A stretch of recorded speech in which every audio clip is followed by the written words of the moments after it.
तो hi guys welcome back to my new vlog. अभी आपके सामने एक चेहरा सामने आने वाला है जो अटपटा सा होगा। बहुत दिनों बाद ऐसा चेहरा देखा होगा मेरा। Wow beautiful. तो गाइस एक नए मिशन की शुरुआत करनी थी, उसके लिए कल थोड़ा ब्रेक लेना पड़ा और कहीं जाना भी था, तो वहाँ जाके भी आया था कल मैं।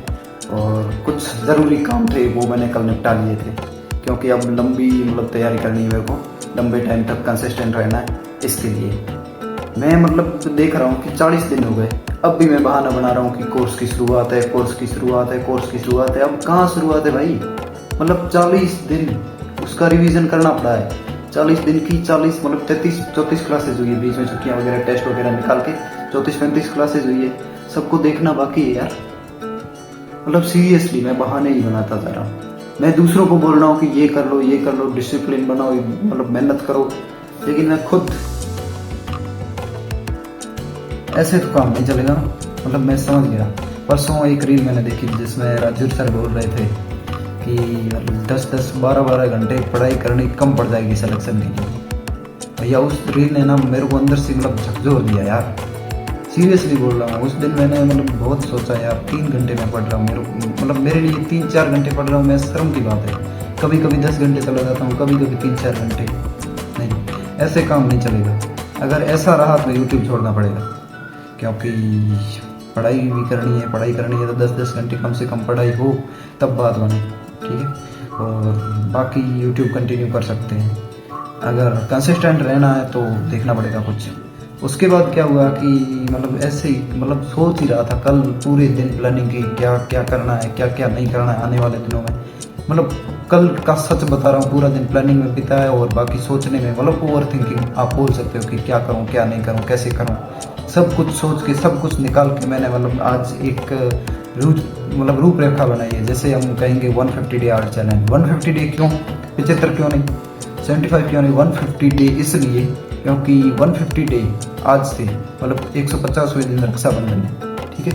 और उस दिन गांव जाना है और उससे पहले मेरे को कंसिस्टेंट रहना है, ठीक है। शायद 19 तारीख को रक्षाबंधन होगा और 19 तारीख को हमारा ये चैलेंज खत्म होगा। और इसमें क्या क्या है क्या नहीं है वो आगे पता चलेगा।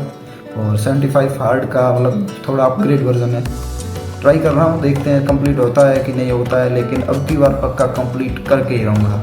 अगर नहीं कर पाया तो भैया RAS का सिलेक्शन का सपना छोड़ ही दूँ मैं, ये मेरे लिए अच्छी बात रहेगी। सच बोल रहा हूँ। अगर मैं पढ़ाई के बारे में 10-10 12-12 घंटे पढ़ नहीं रहा हूँ तो फिर क्या मतलब रहा मेरी पढ़ाई का? 3-3 4-4 घंटे में मैं थक रहा हूँ, सो रहा हूँ, आलस कर रहा हूँ। नहीं, ऐसे तो काम नहीं चलने वाला यार। उस टेबल पे जाके बैठना पड़ेगा, तब पढ़ाई होगी। तो देखते हैं क्या होता है क्या नहीं होता है। तो आप सबसे पहले इन रूल्स को देख लीजिए। हमारा 150 डे हार्ड चैलेंज, ठीक है। Follow this from Tuesday to Sunday.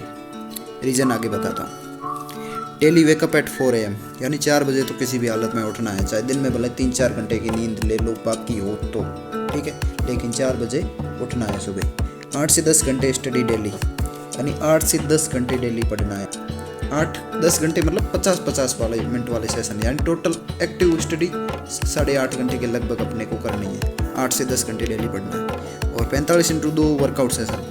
एक मॉर्निंग वर्कआउट तो वैसे भी रनिंग वगैरह 45 मिनट हो जाता है, लेकिन शाम का वर्कआउट कभी कम कभी ज़्यादा होता है, तो हमें अकॉर्डिंग टू ऐप शाम वाला वर्कआउट करना है, ठीक है। और 30 मिनट मेडिटेशन। मेडिटेशन बहुत ज़रूरी चीज़ है। अगर आपको मेंटली स्ट्रांग होना है तो मेडिटेशन बहुत ज़रूरी है, इसलिए 30 minute meditation.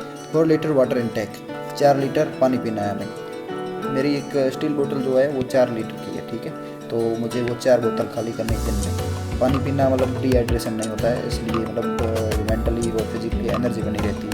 Reduce mobile distraction, ये मेरी सबसे बड़ी कमजोरी है, ठीक है। मोबाइल डिस्ट्रैक्शन मैं कभी यूट्यूब की कमेंट पढ़ लेता हूँ, कभी यूट्यूब स्टूडियो देख लेता हूँ, कभी मेरे टेलीग्राम ग्रुप्स में खोल लेता हूँ, स्क्रॉल करने लग जाता हूँ, कभी इंस्टाग्राम पे चला जाता हूँ। समझ सकते हैं ये सबकी प्रॉब्लम है, तो मेरी भी प्रॉब्लम है। स्लीप 6 to 7 आवर्स मैक्स, यानी ज़्यादा से ज़्यादा 6 से 7 घंटे सोना है। If daily target are not completed, अगर टारगेट कंप्लीट हो जाए तो भले 2 घंटे सो, 10 घंटे सो, 12 घंटे सो, कोई मना नहीं करेगा। अगर टारगेट कंप्लीट नहीं होते हैं, ये मेन पॉइंट है। तो 6 से 7 घंटे ज़्यादा से ज़्यादा सोना। और एक्सक्लूड 20 मिनट नैप, यानी 20 मिनट नैप इनमें काउंट नहीं होगी। अगर 6 से 7 घंटे सो भी रहे हो फिर भी नींद आ रही है तो आप 20 मिनट की पावर नैप ले सकते हो। 20 मिनट से ज़्यादा नहीं, 20 मिनट की maximum power nap. Strict to a healthy diet, यानी हमें मतलब जो हेल्दी डाइट है, जैसे कि ये मैं जो ड्राई फ्रूट्स वगैरह खा रहा हूँ तो इस पर मतलब मुझे स्ट्रिक्ट रहना है 150 दिन। और take a progress picture every day, यानी मुझे अपनी एक फ़ोटो लेनी है कि बॉडी की कंडीशन कैसी है, ताकि हमें 150 दिन बाद पता चले कि हमने कितना प्रोग्रेस किया है बॉडी के मामले में।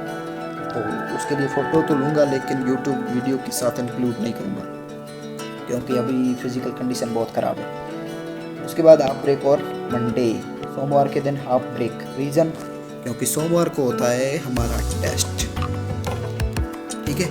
उस दिन क्लासेस नहीं होती है लेकिन टेस्ट होता है, तो टेस्ट की प्रिपरेशन बहुत ज़्यादा नेसेसरी है। ये सारे चैलेंज वगैरह होते रहेंगे लेकिन टेस्ट की प्रिपरेशन नहीं की और आउटकम नहीं निकला तो इस चैलेंज वगैरह का कोई मतलब नहीं है। इसलिए सोमवार को फिज़िकल डे यानी रेस्ट डे होगा, मतलब फिज़िकल की तरफ से बॉडी एक्सरसाइज वगैरह डाउन और मेडिटेशन वगैरह कुछ नहीं करेंगे, सिर्फ टेस्ट की प्रिपरेशन करनी है और ऑफलाइन जाके टेस्ट दे के आना है। ऑफलाइन, ये पॉइंट बहुत ज़रूरी है, ऑफलाइन जाके टेस्ट दे के आना है मंडे को, ठीक है, ताकि हमें पता चले कि मतलब जो असली रियल एग्ज़ाम होगा उसमें हम मार्कशीट वगैरह कैसे भरेंगे, कैसे गलतियां करनी है, कैसे नहीं करनी है। ऑनलाइन में तो सिर्फ क्लिक करना होता है, ऑफलाइन में ओम भरनी पड़ती है, इसलिए हमें मतलब गलतियों का पता चले और ऑफलाइन टेस्ट देना मेरे लिए सही रहेगा। मैं ऑफलाइन के लिए यहाँ आया हूँ और इस दिन 150 डे आर्ट को ब्रेक करना है, मतलब कुछ मतलब उसकी तरफ से ब्रेक है, यानी 150 डे आर्ट को फॉलो नहीं करना है, क्योंकि ये लंबा चैलेंज है और इस दिन लगातार लंबा चैलेंज है 150 दिन का,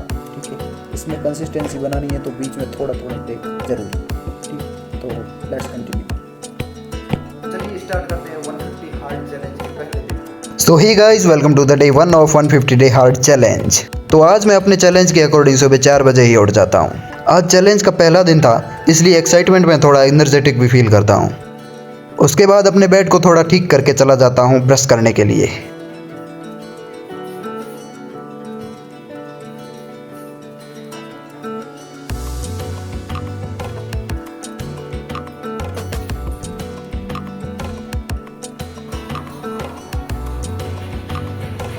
वापस आके थोड़ा टेबल को ठीक करता हूँ।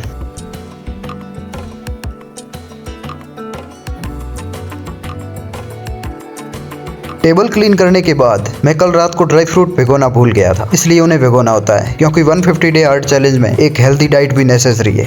ड्राई फ्रूट्स भिगोने के बाद मैं थोड़ी पॉजिटिव अफर्मेशन पढ़ता हूँ और उसके बाद शुरू करता हूँ आज के दिन की पहली क्लास, इंडियन इकोनॉमिक्स की क्लास। यह क्लास आज 2 घंटे 37 मिनट की होती है, तो मैं याद करने के साथ इसे 1 घंटे 50 मिनट में कंप्लीट करता हूँ। इस क्लास के कंप्लीट होने के साथ हमारे छोटे छोटे ये स्लॉट खत्म हो जाते हैं और 80 मिनट के टारगेट की क्लास 110 मिनट में बदल जाती है। तो हम अगले विदाउट क्लास वाले स्लॉट में से 30 मिनट घटा लेते हैं। मैंने इस नई टाइम मैनेजमेंट स्किल का आविष्कार जस्ट कल ही किया है, क्योंकि टाइम टेबल कभी फॉलो होता ही नहीं है। उसके बाद अपनी स्टील वाटर बोतल को पूरा फुल भरता हूँ और 1 लीटर पानी उसी टाइम गटका लेता हूँ। फिर बोतल को वापस भर के टेबल पर रख देता हूँ। फिर अपने ईयरबड्स लेके रनिंग करने के लिए जाता हूँ, लेकिन देखता हूँ कि ईयरबड्स डिस्चार्ज हो चुके हैं।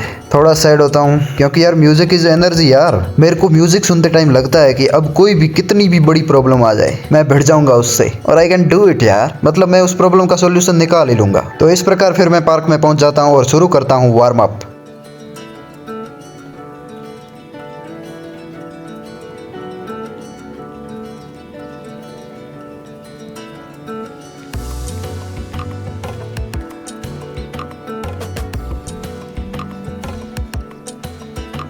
उसके बाद थोड़ी सी पार्क में वॉकिंग करता हूँ और ये सिनेमैटिक शॉट्स लेता हूँ।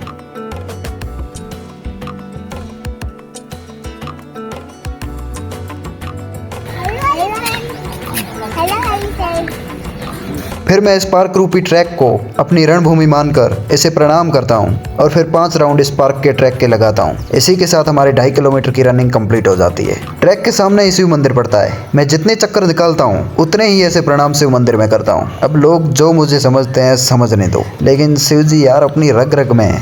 अब प्रिमिटिव हैं तो है, लेकिन उनकी सोच के कारण मैं महादेव को तो नहीं छोड़ सकता ना।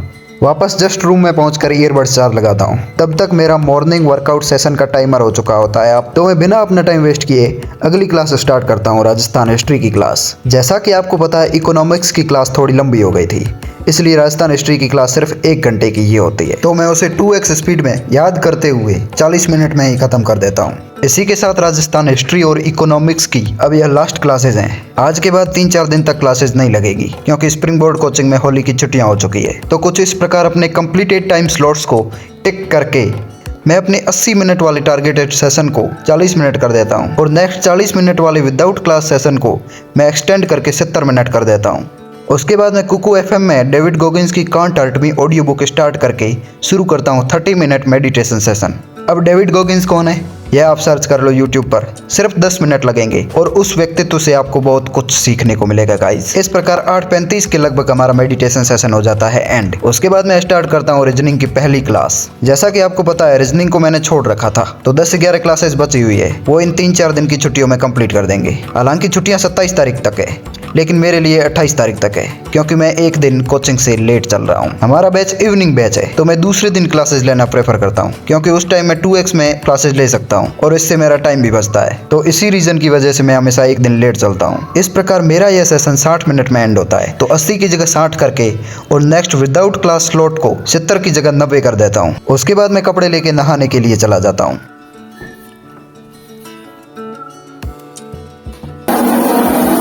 नहाने के बाद होता है हेयर कॉम प्रोग्राम।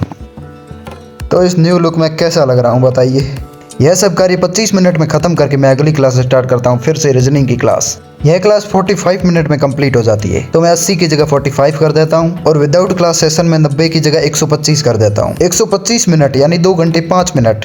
यह सेशन ज़्यादा बड़ा लग रहा था, इसलिए मैं इसे 2 पार्ट में डिवाइड कर देता हूँ। उसके बाद 15 मिनट नैप लेने के बाद इकोनॉमिक्स के चैप्टर मौद्रिक नीति को रिवाइज करना स्टार्ट कर देता हूँ। मौद्रिक नीति चैप्टर लगभग 75 पेजेस का है, तो यह बहुत बड़ा है और इसमें रिवीजन में बहुत ज़्यादा टाइम लगता है लिटरली। इस 1 घंटे के स्लॉट के खत्म होने के बाद मैं 5 मिनट नैप लेता हूँ और उसके बाद आज के दिन की तीसरी वाटर बोतल फिल करता हूँ। फिर एक स्लॉट और 60 मिनट का लगाता हूँ, इसमें भी मैं इकोनॉमिक्स को ही रिवाइज कर रहा होता हूँ। यह स्लॉट भी 1 घंटे का ही होता है, इसलिए यह लगभग 1:10 पर खत्म होता है।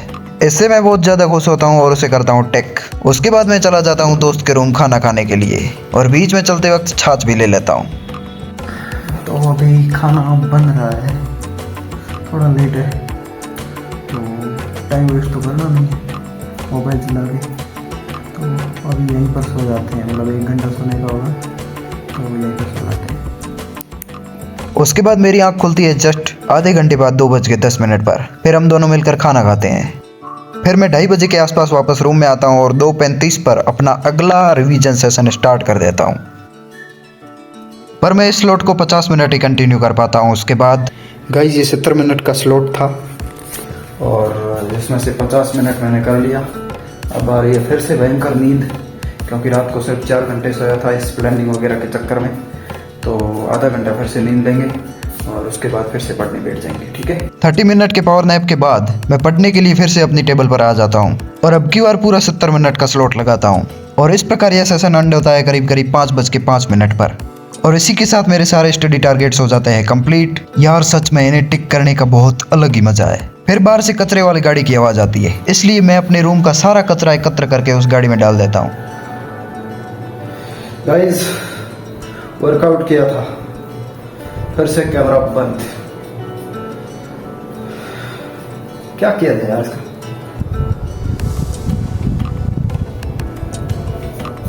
कैसे करो शकल से पसीना है, पानी नहीं है। काफ़ी इंटेंस वर्कआउट करने के बाद मैं ड्राई फ्रूट्स को भिगोता हूँ और उसके बाद अपने आज के दिन की आखिरी बोतल को भरता हूँ। फिर 2 घंटे एडिटिंग करने के बाद मैं लगभग 8:45 बजे शॉप से छाछ लेकर चला जाता हूँ दोस्त के रूम। सब्जी क्या शानदार बनी है गाइस।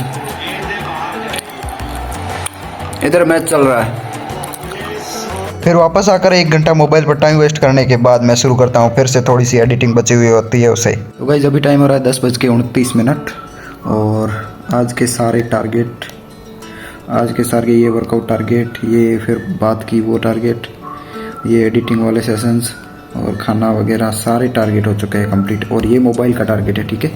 और यहाँ पढ़ाई में इकोनॉमिक्स की class complete, Rajasthan history complete, reasoning complete, मौद्रिक नीति कंप्लीट नहीं हुआ है, ज़रूर 50% कंप्लीट कर दिया है हमने, आधा कल कर देंगे। और इसी के साथ अपनी स्टडी होती है 8 घंटे 20 मिनट की। वर्कआउट हो गया, मेडिटेशन हो गया, यूट्यूब का काम हो गया, ठीक है। और आज के दिन में हमने शायद कोई मिस्टेक नहीं की, मतलब गलती मेरे तो पकड़ में नहीं आई, बाकी कोई है तो भी पता नहीं, चलो छोड़ो। इसकी जगह लिख देते हैं नो मिस्टेक बड़े अक्षरों में, ब्लैक में, ये नो मिस्टेक बस। इसी के साथ आज का दिन बड़ा शानदार बीता। और आज 23 मार्च है, लेकिन सैटरडे है, यहाँ पर फ्राइडे रखा है, कोई बात नहीं। ओके, अब अपनी नेक्स्ट टू डू लिस्ट बनाते हैं। और गाइस अभी अपनी टू डू लिस्ट भी तैयार हो चुकी है, और इसके साथ अपने को लेनी है रीजनिंग की कल क्लासेस। और यहाँ पर मौद्रिक नीति लिखना है 1 मिनट। ये मौद्रिक नीति को कल पूरा रिवाइज करना है किसी भी हालत में, और रीजनिंग की क्लासेस लेनी है, बाकी कल का शेड्यूल कंप्लीट। और यहाँ पर मेरे मोबाइल और टैबलेट का डैशबोर्ड, यानी कौन सी ऐप कितने घंटे चली। मोबाइल में ओपन कैमरा ऐप को जज मत करना, वो तो यूज़ होती है वीडियो रिकॉर्ड करने के लिए। ओके, इसी के साथ वाटर इनटेक का टारगेट कंप्लीट, मतलब अब अपने सारे टारगेट हो चुके हैं कंप्लीट, मतलब 150 आर्ट के, ठीक है। और अभी आज के लिए बस इतना ही। आई होप आपको ब्लॉग पसंद आया होगा, पसंद आए तो लाइक कीजिए, कमेंट कीजिए, चैनल को कीजिए सब्सक्राइब। अब मिलते हैं नेक्स्ट ब्लॉग में, तब तक के लिए बाय गाइस।